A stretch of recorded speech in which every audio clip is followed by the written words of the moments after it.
Maaari niyo bang ikwento sa amin kung paano kayong nahirang na presidente ng PhilHealth?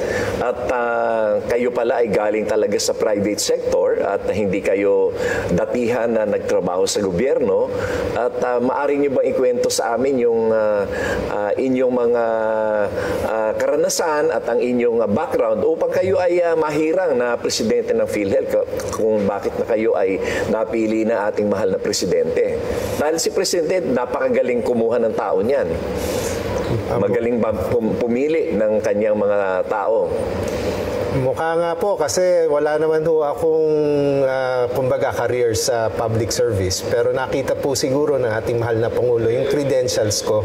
So ako po ay nagtapos ng medisina sa Universidad ng Pilipinas at doon din po ako sa Philippine General Hospital nag-residency ng orthopedics. Pagkatapos po noon, pumunta po ako ng US para mag-fellowship, yun po yung additional training. At nung pagbalik ko po, ako po ay nagpatakbo po ng isang maliit na hospital kasi ang tatay ko po ay Cirujano din. At kaya ko rin po nag-train sa Amerika pero nag-decide hong bumalik. So idol ko po yung tatay ko. So ako po naman pagbalik, hindi rin lumagi sa Maynila, kundi doon po sa Batangas. So pinalaki ko po yung hospital ng tatay ko at ginawa ko pong korporasyon at naging partner po kami ng Ayala Land para po magtayo ng isang chain o network of hospitals sa iba-ibang panig po ng ating kapuluan.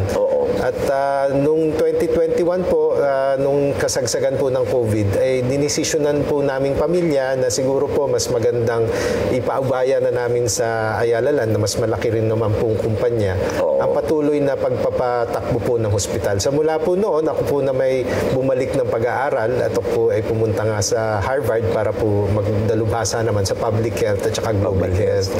At pagbalik ko naman po dito noong 2023, ako po ay nag-advocacy work na with Swedig Family Foundation at nagturo din po ako sa Ateneo at saka sa UP. At siguro po yun ang nakita ng ating mahal na Pangulo nung sila po ay naghahanap ng potentialing magpatakbo nga po ng PhilHealth kasi ako po ay nakaramdam din ng mga problema gaya niyo po at ako po ay natutuwang kayo pala po ay nasa hospital administration. Matagal ako sa hospital administration nung hindi pa ako lawyer.